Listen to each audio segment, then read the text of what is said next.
Merhaba, tutaj Magda z kanału Kawa po turecku I ja. i Nuri, oczywiście. Witamy Was dzisiaj we vlogu podróżniczym. Jesteśmy na małym wyjeździe dwudniowym do Diyarbakır. I aktualnie na trawie. Aktualnie na trawie. No. Jest rano, zaczynamy takim mini, szybkim śniadankiem tutaj w takim parku. Zaraz Wam wszystko pokażę. Zamówiliśmy herbatę, jeszcze czekamy. Diyarbakır to jest, myślę, jedno z największych miast tutaj na wschodzie Turcji, około 2 miliony mieszkańców. Jest około... Niecałe 400 km od Erciś. Tak, więc taką drogę dzisiaj od rana pokonaliśmy, wstaliśmy o bardzo nieludzkiej porze, więc na razie jeszcze kiepska energia, ale jak się trochę tutaj czymś posilimy, myślę, że będzie trochę lepiej. Dojdziemy do siebie, pozwiedzamy przez te 2 dni, a Wy pozwiedzacie razem z nami. Do końca jeszcze nie wiemy co i jak, sami dopiero się tutaj orientujemy w terenie, bo też jesteśmy tutaj pierwszy raz. Zawsze byliśmy przejazdem. Tak, mieliśmy Diyarbakır nieraz na trasie, jak jechaliśmy autem do rodzinki Nurego albo z powrotem, no ale zawsze tylko przejazdem, nie zatrzymywaliśmy się tutaj, nigdy nie zwiedzaliśmy, więc jesteśmy pierwszy raz. Także poznacie to miasto razem z nami. No i też nie ukrywam, że zdecydowaliśmy się tutaj przyjechać akurat teraz w ten weekend, dlatego że jutro jest niedziela wielkanocna, a w Van nie mam możliwości uczestniczyć we mszy świętej, bo nie ma żadnego aktywnego kościoła. Najbliżej właśnie tutaj w Diyarbakır. Jest tu kilka kościołów, różnych odłamów chrześcijaństwa, także zobaczymy, w którym kościele w ogóle msza się będzie odbywać. Mam nadzieję, że chociaż w Może jednym, się uda gdzieś złapać, nie? że trafimy. Jeżeli msza nie będzie się nigdzie odbywać, no to na pewno przynajmniej do tych kościołów wejdziemy i też Wam je pokażemy, ale to się wszystko jutro okaże. Dzisiaj trochę inne plany. Zaczynamy właśnie tą herbatką. Będziemy zwiedzać tutaj ruiny murów otaczających Starówkę. Tak. Będziemy na pewno zwiedzać też Uludżami, główny meczet tutaj, bo myślę, że to jest najważniejszy punkt tutaj, jeśli chodzi o zabytki. No i zobaczymy zresztą. Wszystko w praniu wyjdzie, zabierzemy Was ze sobą. A teraz herbatka, śniadanko i ruszamy w drogę. Siedzimy sobie tutaj na takich siedziskach. Mamy tutaj herbatkę i do herbatki parę rzeczy. Jakieś tutaj różne połcze, czyli takie bułki z nadzieniem, babeczki, kefir. Dzisiaj takie szybkie śniadanko. Zobaczcie, tutaj akurat siedzimy w parku z widokiem na Sur, czyli mury Diyarbakır. Słuchajcie, to są jedne z najlepiej zachowanych i najdłuższych na świecie murów i są wpisane na listę Światowego Dziedzictwa UNESCO. Mają ponad 5 km długości i pochodzą z czasów rzymskich. W środku właśnie znajduje się Starówka. A tutaj zobaczcie, z daleka widzimy Mardin Kapı. Zaraz tam podejdziemy bliżej. To jest właśnie Mardin Kapı, czyli brama Mardin. I jak sama nazwa wskazuje, była dawniej punktem wyjścia drogi w kierunku miasta Mardin. A tak wyglądają drzwi od tej bramy. W ogóle jestem w szoku, jak tutaj już jest zielono, bo u nas w Erciś to w ogóle jeszcze liści nie ma. Dopiero powoli zaczynają się kwiaty. Na liście jeszcze musimy poczekać, a tutaj już tak. Zobaczcie, jakie już duże liście. I tutaj już owoce. To jest chyba figa. Teraz jesteśmy przy kolejnym ważnym punkcie Diyarbakır. Za mną są ogrody Hefsel. Zaraz Wam pokażę, jak wyglądają. One też zostały wpisane na listę Światowego Dziedzictwa UNESCO i są tutaj nazywane zielonymi płucami Diyarbakır, bo jest to kilkaset hektarów ogrodów i pól uprawnych. I od wielu, wielu lat były tutaj uprawiane warzywa, owoce, przede wszystkim figi i granaty. Teraz już tylko tak symbolicznie, ale i tak przepięknie to wygląda i w ogóle teraz, jak już się zrobiło tak zielono, już Wam pokażę. Zobaczcie, tak to wygląda. Wszędzie pola uprawne i ogrody.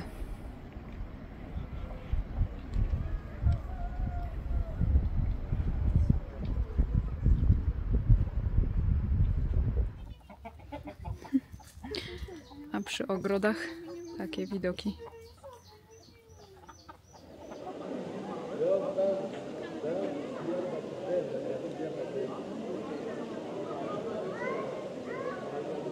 Za chwilę będziemy wchodzić do środka. Mam już przygotowaną chustkę, zaraz ją założę na włosy, ale zanim to jeszcze Wam chciałam tutaj podać kilka ważnych informacji. Ten meczet został wybudowany w 639 roku i jest uznawany za 5. najważniejszy meczet w islamie, zaraz po Mekce, Medynie, Jerozolimie i Damaszku. I jest jednym z najstarszych meczetów w Anatolii i jednym z najważniejszych zabytków regionu.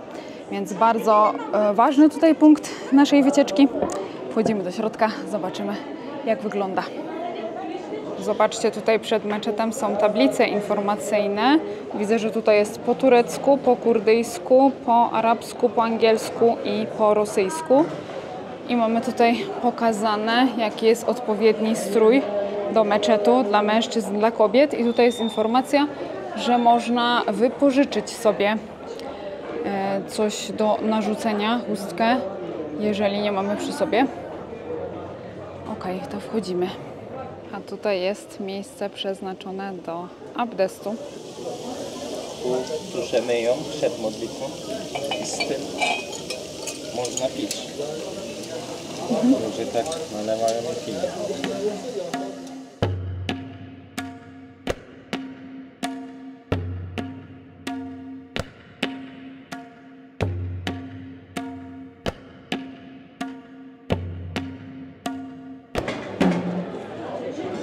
Czekamy w kolejce, żeby przejść tutaj pod minaretem. Podobno to przynosi szczęście. Trzeba pomyśleć życzenie, przejść pod spodem i podobno ono się spełni, nie wiem.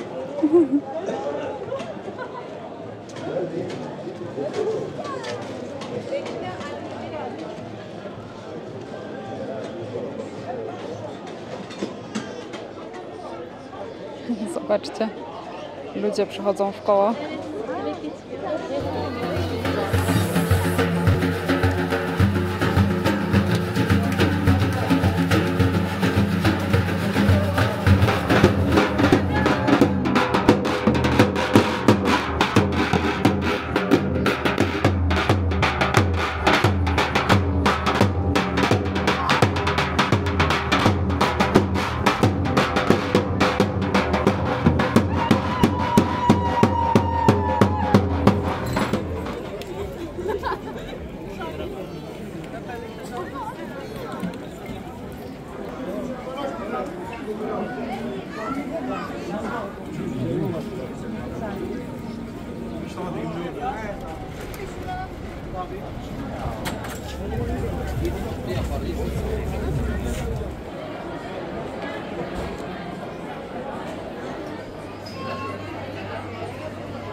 A tutaj tradycyjne kurdyjskie stroje. Tutaj wersja dla mężczyzn, a tutaj dla kobiet.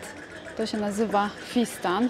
Zobaczcie, to są takie sukienki złożone tutaj z warstwy najpierw takiej pod spodem i później na wierzch jakby taki kaftan i wszystko jest spięte paskiem ozdobnym. Zobaczcie, a tutaj cały sklep, różne wzory tych sukni, pięknie zdobione. Widzę, że im bardziej świecące, tym lepiej. O, zobaczcie. Tak to wygląda. Jak się wszystko błyszczy.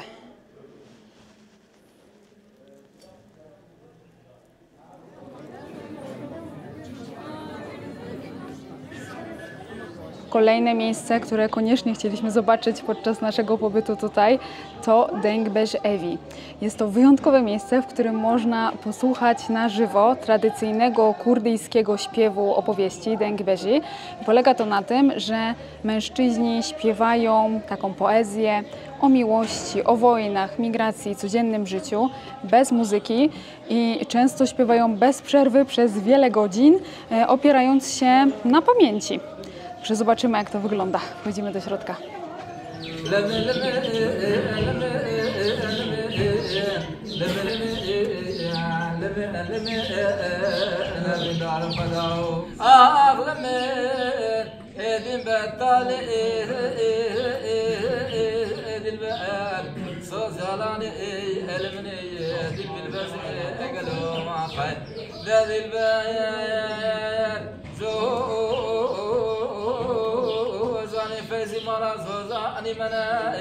براكة ما قيريني هولا من براكة ما قيريني زريا البرمان من براكة ما قيريني هولا من براكة ما قيريني زريا البرمان من السريرية هانينا كلا السريرية زريا ديواني تمكلا السريرية هانينا وكلا السريرية وزريا زميواني تمكلا. Jesteśmy teraz w Sülüklü Han, zabytkowym karawanseraju. Nazwa Sülüklü oznacza pijawkowy. Podobno kiedyś tutaj ze studni były pozyskiwane pijawki w celach leczniczych. No a teraz jest tutaj zrobiona po prostu kawiarnia i zamówiliśmy sobie specjał tutaj. Gül sherbeti, czyli szerbet różany. I jako taką ciekawostkę mogę Wam tu pokazać, że menu jest zarówno po turecku, jak i po kurdyjsku.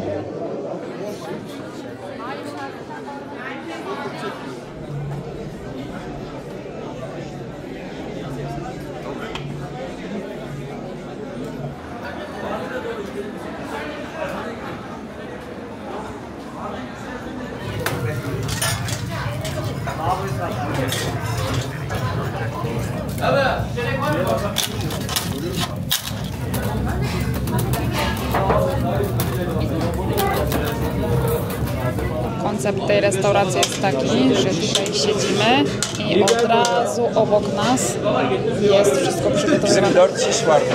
4 şiş ciğer.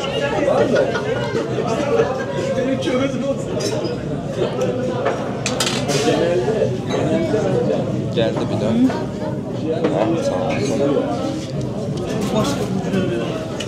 Już Wam pokazuję, co tutaj mamy na stole.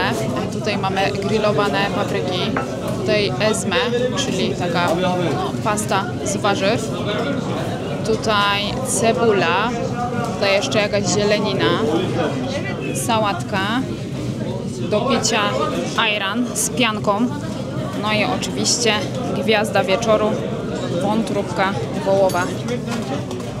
Ok, gotowe do jedzenia.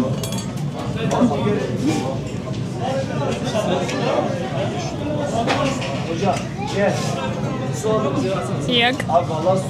Ja dzisiaj nie wyjdę stąd. No powiem Wam, pyszne, ale takie ostre. Tutaj najpierw posypują to mięso z solą, a później ostrą papryką w płatkach. Po prostu ogień, więc dobrze, że zamówiliśmy do tego ajran, bo trzeba to zapijać. Pysk wypalony. Ale pyszne, pyszne.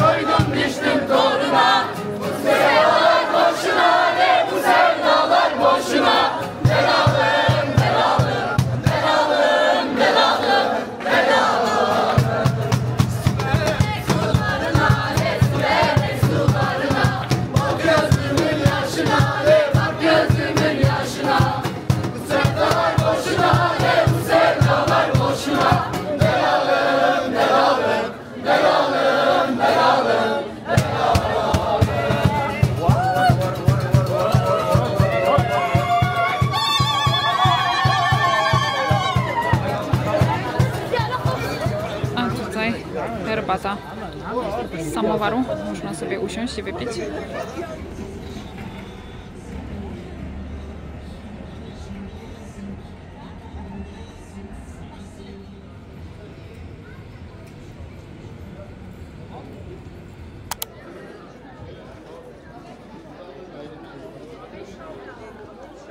Günaydın, dzień dobry, witam Was w ten wielkanocny poranek. Przy okazji, zanim przejdę do rzeczy, chciałabym Wam złożyć życzenia wielkanocne. Niestety ten vlog na pewno pojawi się na kanale już po świętach, ale i tak życzę Wam wesołych świąt wielkanocnych, smacznego jajka, bogatego zająca, mokrego śmigusa, dyngusa. Mam nadzieję, że spędziliście te święta tak, jak sobie tego życzyliście. A nam udało się znaleźć kościół, w którym będzie się dzisiaj odbywać msza święta wielkanocna, więc będziemy w niej uczestniczyć. Niestety nie jest to msza w kościele katolickim, tylko w kościele obrządku ormiańskiego. Ten kościół nazywa się Surp Giragos, więc msza święta będzie po ormiańsku, ale kazanie na pewno będzie po turecku. Także wejdziemy, zobaczymy, jak ta msza będzie wyglądać. Pokażę Wam wszystko. Za chwilę wchodzimy.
Jajka wielkanocne. Zobaczcie, po mszy dostaliśmy taki poczęstunek wielkanocny. Tutaj widzę, jest pomalowane jajko na różowo i czyrek, takie pieczywo tutaj regionalne. I teraz powoli ruszamy na jakieś śniadanie wielkanocne, ale zanim to jeszcze Wam pokażę, tutaj obok jest kościół katolicki, nazywa się Mar Petyun Keldani Katolik Kilisesi. No niestety nie było dzisiaj w nim mszy świętej, no ale wejdziemy i tak zobaczymy, jak w środku wygląda.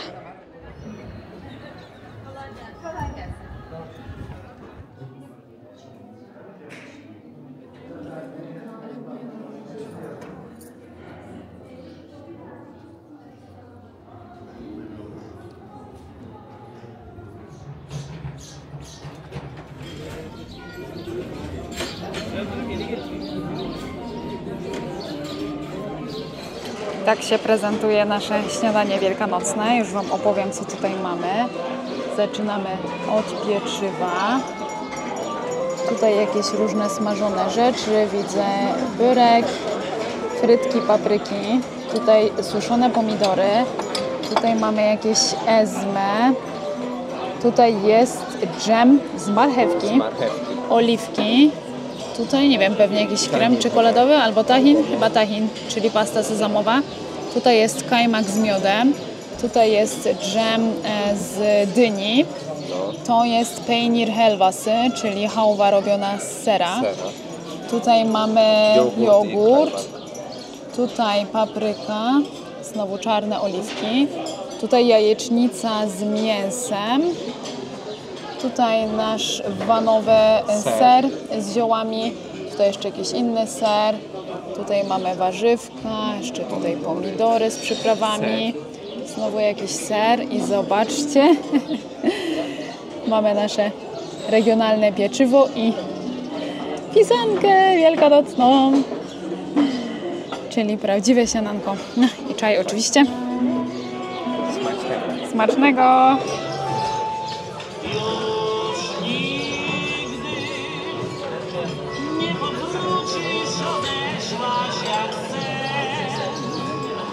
No ale że piosenka po polsku tu będzie grała, to się nie spodziewałam.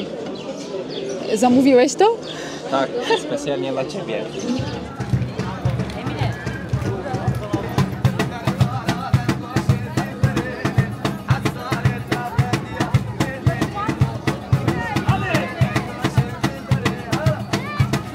A po śniadaniu jeszcze regionalna kawka i tutaj mamy też podane reyhan sherbeti, to jest szerbet z czerwonej bazylii. I tutaj ciasteczka, które pewnie pamiętacie z naszego wyjazdu do Mardin. Regionalne ciastka, które mają w środku nadzienie, które mi się bardzo kojarzy ze świętami Bożego Narodzenia. To takie właśnie korzenne ciasteczka. I to są tradycyjne ciastka wypiekane przez Asyryjczyków.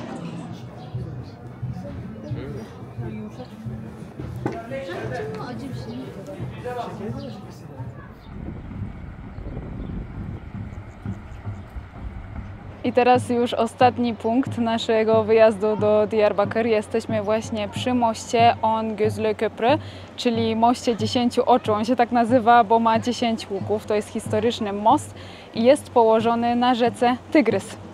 Ta rzeka, którą za mną widzicie, to właśnie rzeka Tygrys. Bardzo tutaj jest przyjemnie. Wszędzie są zrobione kawiarenki przy samej rzece. Można sobie tutaj wypić kawę, herbatę, zrelaksować się w cieniu przy tej wodzie. Bardzo dużo dzisiaj turystów. Wszyscy robią sobie zdjęcia, dużo też tańców na tym moście.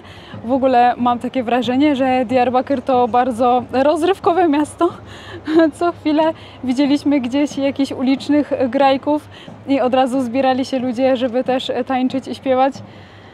Aj, no bardzo ciekawa to była wycieczka. Myślę, że Diyarbakır to jest taka mieszanka wszystkiego tego, co widzieliśmy już na naszym wyjeździe wzdłuż granicy z Syrią. Byliśmy wtedy w Mardin, Urfie i Antep.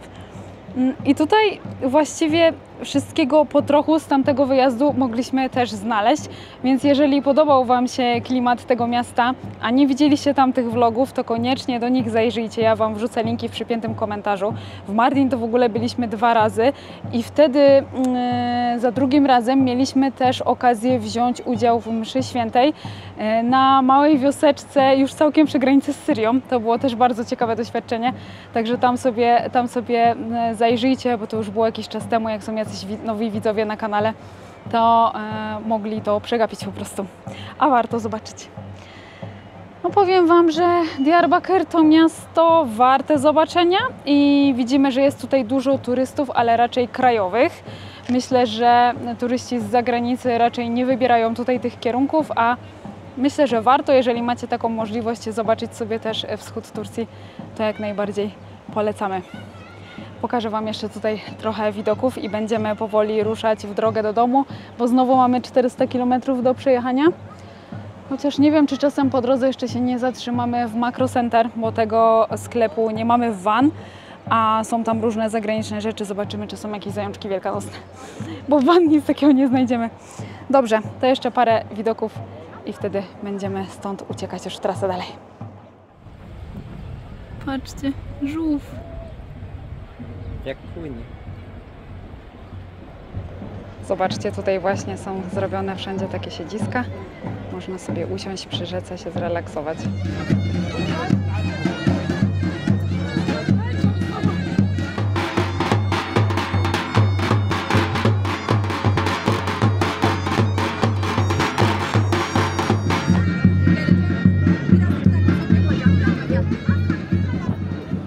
Siedzimy sobie wygodnie tutaj na takim siedzisku z widokiem na most i rzekę. I relaksujemy się przed podróżą do domu. Na moście cały czas bębnią i tańczą.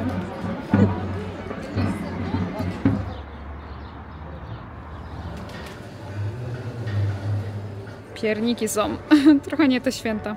Zajączków niestety nie znalazłam. Aha, bo tu się chyba zatrzymali na tych świętach.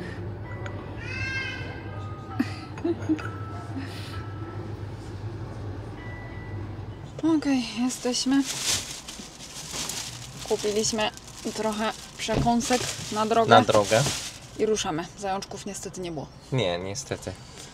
No dobrze, no to dziękujemy za to, że byliście z nami w tej podróży. Do zobaczenia w następnym vlogu już niedługo. No. Rys, rys. Bywajcie. A my ruszamy.